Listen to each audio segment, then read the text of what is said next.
Welcome into the Warhawk Authority podcast for this Wednesday, January 22nd.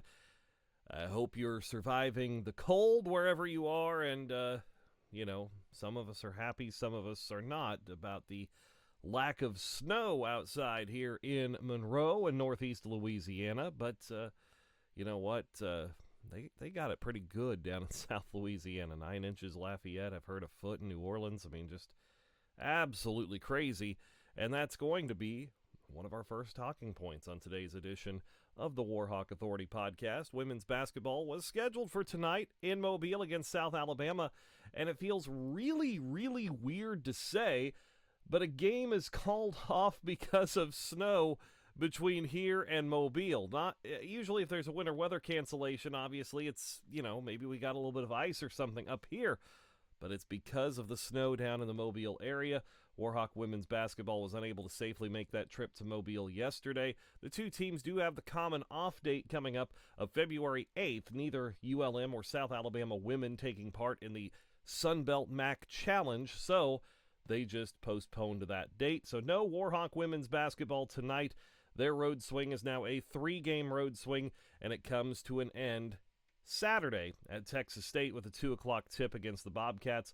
We'll dive more into that matchup here over the next couple of days, but Warhawk women's basketball head coach Missy Bilderback would have loved to be back out on the floor tonight after Saturday, the 71-43 loss to Arkansas State, where ULM shot just 20% as a team for the game, 11% in the first half of play. Just nothing went right Saturday, and so you're wanting to get that out of your mind, but now they have to try to regroup and get back after it against a surging Texas State team on Saturday, which Texas State won at Old Dominion this past Saturday. So that will be a difficult task for Missy Bilderback's club Saturday, but an opportunity still to get back above 500 in conference play and continue a march forward as they get to try to become a surging team themselves. And they still have that hope, still have that ambition, and should be on Saturday. You would hope a big bounce-back game for the Warhawks, especially J.K. Johnson, 0 for 12 and 2 points Saturday at A-State. I know J.K. is driven to get better for Saturday. Mel Timms had the big game with 17 points, hit 5 3-pointers, but nobody else was able to hit a 3-pointer for ULM at Arkansas State. S.K. White had 10 rebounds, and Layla Walker came off the bench with 10 rebounds as well for ULM in that loss. So that puts next up on the schedule men's basketball, 6:30 tip tomorrow night, Thursday night against South Alabama. As we're recording this, no changes to that yet. I guess that's all dependent on whether South Alabama can get out today and make the trip to Monroe. It has stopped snowing in Mobile, but, just like here in Monroe, there's nothing to clear the snow in Mobile.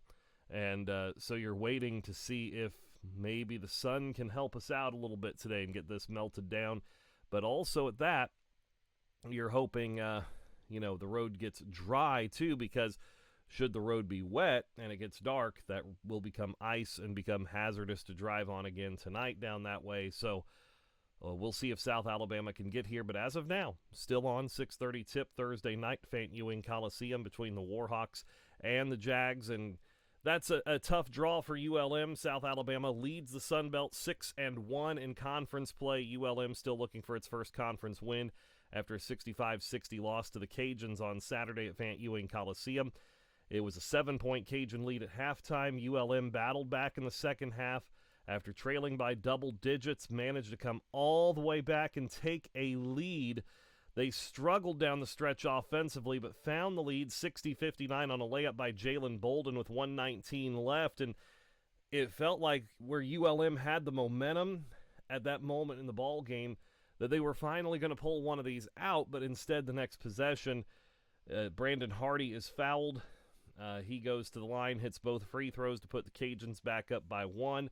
ULM comes down the floor. They call a timeout, set up a play. Coach Keith Richard talked about it in Hawk Talk on Monday night. They came out of that huddle and essentially someone forgot the play, forgot what they were doing, and so then they had to improvise. It ends up with Tyrese Watson missing a jumper in the lane with the shot clock winding down. Cajuns get the rebound. They get 2 more free throws to go back up 3, 63-60. The only look ULM got at a 3 to tie came from Jerry Ngopo, and it hopped off. And although ULM got the offensive rebound, the Cajuns then went into foul mode down with a 3-point lead. They wanted to foul, not allow ULM another 3-point attempt. Tyrese Watson missed the front end of the 1-and-1.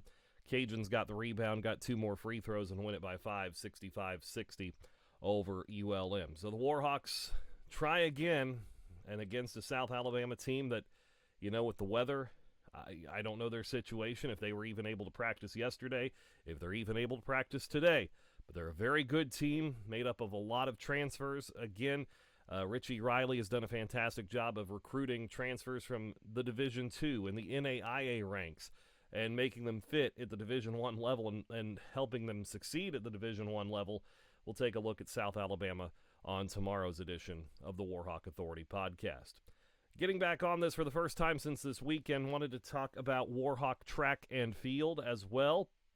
And a nice way to start it off this past weekend at the Vanderbilt Invitational in Nashville. On day 2, Devin Bilbo and Jawan Blignaw setting school and Sunbelt records as Bilbo won the men's 60-meter hurdles in a school record 7.8 seconds.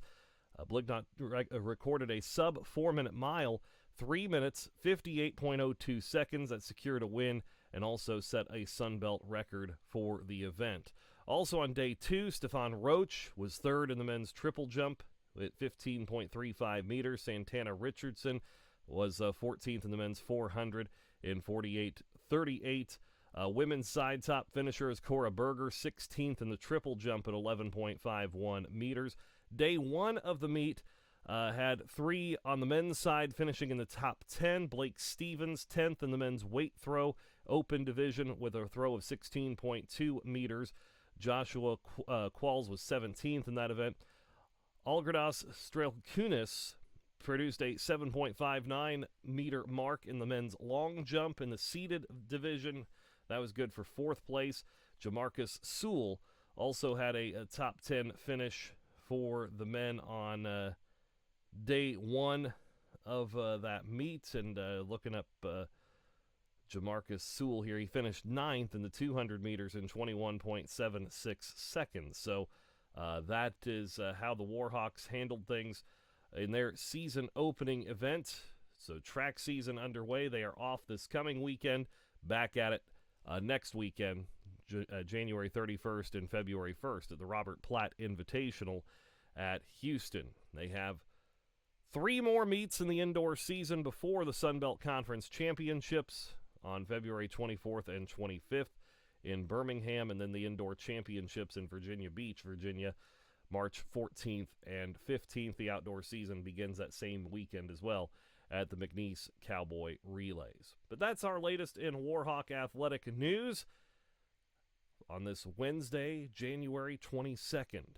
We'll have men's basketball preview tomorrow against South Alabama, and then Friday a recap of the men's game and get you set for the Warhawk women against Texas State, the men at home against App for Saturday, and take a look around Warhawk athletics as we get a little bit closer to getting some more spring sports added in as well. We're going to have previews coming your way over the next couple of weeks. We'll tease those as we get to them, but a lot ahead, so make sure you subscribe and stick with us. We're going to try to bring this podcast to you as often as we can, and the goal trying to be every weekday. Not always going to happen because I've got other things going on, but going to try to bring you shorter, more frequent podcasts, get a few interviews in here and there, and try to make this a little more entertaining and keep you up to date on the latest in Warhawk athletics. Again, thanks for listening. This is the Warhawk Authority podcast from the Warhawk Radio Network from Van Wagner.